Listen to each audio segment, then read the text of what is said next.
Good morning all of you. ఈ రోజు మనం రెండు రాష్ట్రాలు ఒక కేంద్రపాలిత ప్రాంతంలో చేపట్టినటువంటి గవర్నరు మరియు లెఫ్టినెంట్ గవర్నర్ యొక్క నియామకాల కోసం తెలుసుకుందాం.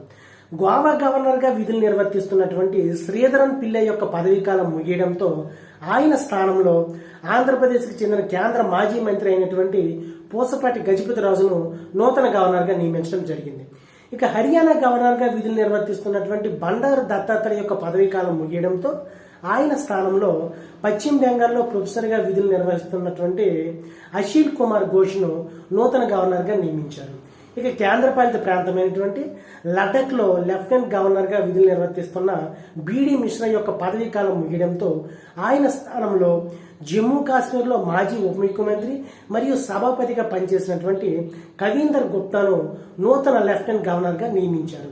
ప్రస్తుతానికి భారతదేశంలో తెలుగు రాష్ట్రాల నుండి పనిచేస్తున్నటువంటి గవర్నర్స్ ఎవరంటే ఒడిశా గవర్నర్ గా ఖమ్మంపాటి హరిబాబు, గోవా గవర్నర్ గా అశోక్ గజపతిరాజు, త్రిపుర గవర్నర్ గా ఇంద్రసేనారెడ్డిలు విధులు నిర్వర్తిస్తున్నారు. ఈ సందర్భంగా గవర్నర్ యొక్క నియామకము, పదవీ కాలము మొదలైన అంశాల కోసం తెలుసుకుందాం. గవర్నర్ యొక్క నియామకం అనే అంశాన్ని మనం కెనడా రాజ్యాంగం నుండి తీసుకున్నాం. భారత రాజ్యాంగంలోని 6వ భాగంలో 153 నుంచి 167 వరకు ఉన్న 15 ప్రకరణలు గవర్నర్ యొక్క పదవీ కాలము, ఆయన యొక్క నియామకము, ఆయన తొలగింపు మొదలైన అంశాలను తెలియజేస్తాయి. 153వ ఆర్టికల్ ప్రకారం ప్రతి రాష్ట్రానికి ఒక గవర్నర్ ఉంటాడు. అయితే 1956 7వ రాజ్యాంగ సవరణ ద్వారా ఒక నూతన అంశాన్ని చేర్చడం జరిగింది. 2 లేదా అంతకంటే ఎక్కువ రాష్ట్రాలకు ఒక గవర్నర్ నియమించవచ్చు అనే అంశాన్ని ఈ 7వ రాజ్యాంగ సవరణ ద్వారా చేర్చారు. 154వ ప్రకటన ప్రకారం ప్రతి రాష్ట్రానికి అయితే ప్రతి రాష్ట్రంలో ఉన్నటువంటి కార్యనిర్వాహక అధికారాలు గవర్నర్ పేరు మీదుగానే జరగాలి. 155వ ప్రకటన ప్రకారం రాష్ట్రపతి గవర్నర్ని నియమిస్తాడు. ఇక 156వ ఆర్టికల్ గవర్నర్ యొక్క పదవీ కాలం కోసం తెలియజేస్తుంది. గవర్నర్ యొక్క పదవీ కాలాన్ని రాజ్యాంగంలో ఎక్కడా కూడా పేర్కొనలేదు. ఈయన రాష్ట్రపతి యొక్క అభిష్టం ఉన్నంత వరకు మాత్రమే పదవిలో ఉంటాడు. ఈయన యొక్క పదవి అనేది ఎప్పుడు ఖాళీ అవుతుందంటే గవర్నర్ రాజీనామా చేసిన, ఆయన తొలగించిన, ఆయన మరణించినటువంటి సందర్భంలో గవర్నర్ యొక్క పదవి అనేది ఖాళీ అవుతుంది. ఇక 157వ ప్రకటన గవర్నర్కు ఉన్నటువంటి అర్హతలు ఏంటి, ఉండవలసిన అర్హతలు. ఈయన భారత పౌరుడై ఉండాలి, 35 సంవత్సరాలు నిండి ఉండాలి.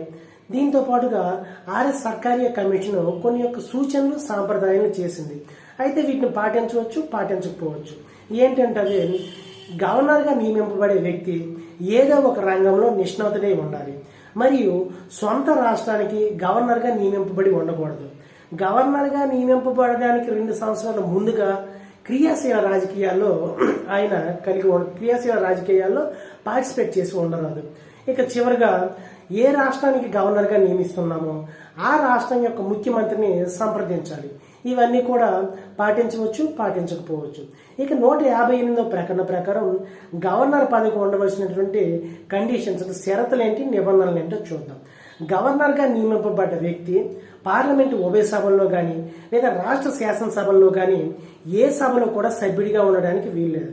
ఒకవేళ సభ్యుడిగా ఉన్నట్లయితే ఆయన గవర్నర్ పదవిని చేపట్టిన నాటి నుండి ఆ సభ్యత్వం రద్దు అవుతుంది. ఇక గవర్నర్ ఎటువంటి లాభదాయకమైన పదవిని చేపట్టరాదు. అంతేకాకుండా ఈయన యొక్క జీతభత్యాలను పార్లమెంట్ నిర్ణయించడం జరుగుతుంది. అయితే ఇక్కడ గమనించవలసిన విషయం ఏంటంటే 2 లేదా అంతకంటే ఎక్కువ రాష్ట్రాలకు గవర్నర్ విధులు నిర్వర్తిస్తున్నప్పుడు ఈయన యొక్క జీతభత్యాలను సంబంధిత రాష్ట్రాలు సమానంగా పంచుకుంటాయి. అయితే ఏ నిష్పత్తిలో పంచుకోవాలో, ఈ గవర్నర్ యొక్క జీతభత్యాలను ఏ రాష్ట్రం ఏ నిష్పత్తిలో పంచుకోవాలో అని రాష్ట్రపతి నిర్ణయించడం జరుగుతుంది. ఇక 159వ ప్రకటన ప్రకారం గవర్నర్ యొక్క పదవీ ప్రమాణ స్వీకారం.